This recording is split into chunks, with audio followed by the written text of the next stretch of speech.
এটা হচ্ছে তোমার পার্ট 25 না? এরপরে মাত্র আর একটা হচ্ছে আমি আপলোড করব ভিডিও, এই বিপরীতার্থক শব্দ, সেটা হচ্ছে তোমার 26। তো এরপরে কিন্তু এগুলো আর আসবে না।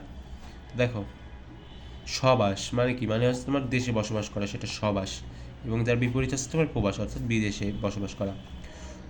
স্বমত মানে নিজের মত, এবং পরমত মানে অপরের মত আর কি।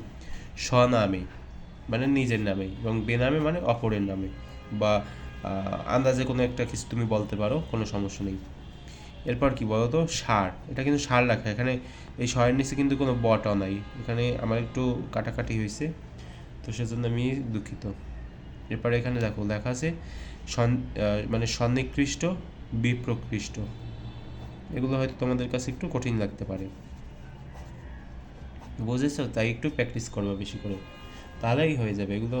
এমন না যে খুব কঠিন, একবার এক দুইবার দেখলেই এগুলো হয়ে যাবে, মানে তোমাদের খেয়াল থাকবে আমার যা মনে হয়।